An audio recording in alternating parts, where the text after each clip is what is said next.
Now we're going to start working on our kicks. Our kicks are going to be thrown primarily at the legs. We're going for high percentages. Just like we've done at all our grappling, we're going to throw high percentage shots. Our high percentage shots are not at the head. While those look good and while they make the highlight films and everything, the reason they make the highlight film is because they only land every now and then. There are a lot of good setups for high kicks. We're going to go over some of those, but we're going to start with some of our low kicks. And the most useful and most important kick in mixed martial arts, I would argue, is the lead leg kick. When I'm here, being able to step in and strike the inside of my opponent's lead leg. No matter if it's a boxer, a striker, no matter what kind of fighter he is, if you take out his lead leg, you've now slowed him down exponentially. So if I can attack that lead leg on a high percentage basis, I can really start disrupting a lot of the aspects of his game. So if I'm here and I'm starting my punches, what I want to do to throw the kick is step out at a 45-degree angle. I'm here, I'm in my good stance with my feet. I want to step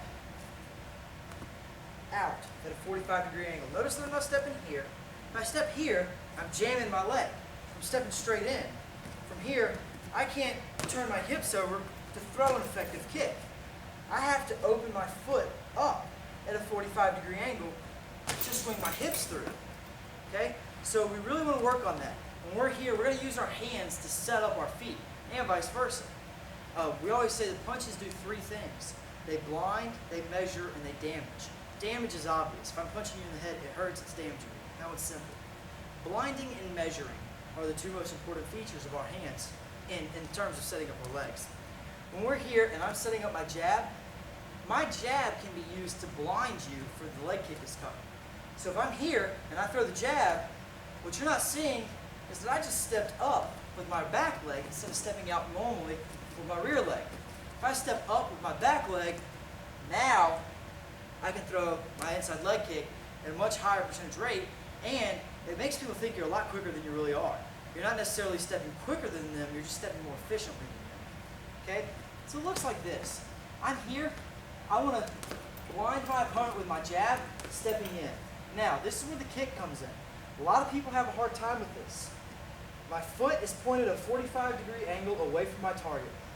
My knee is going to come up, and my knee is actually going to come across first before my leg does. And then I'm going to snap my leg out.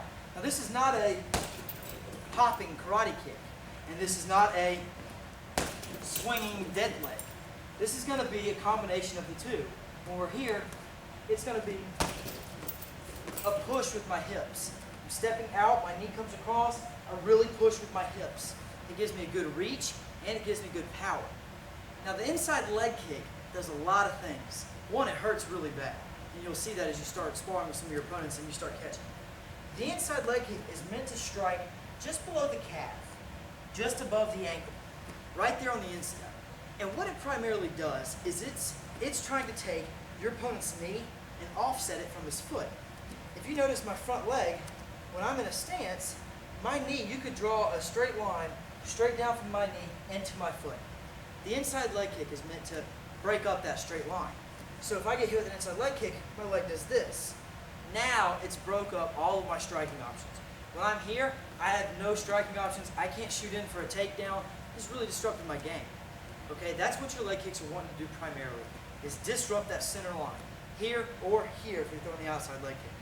You're going to see that that's going to really start slowing your opponents down. It's going to open up a lot of opportunities for you. Again, we're here. Boom. So 1-2-1 kick would look like this. We're here. 1-2-1 kick. All right. Full speed looks like this. Again. And this is meant 1-2-1. The punch blinded him. He didn't see the step. Okay. 1-2-1 kick. That's really setting up that effect right there.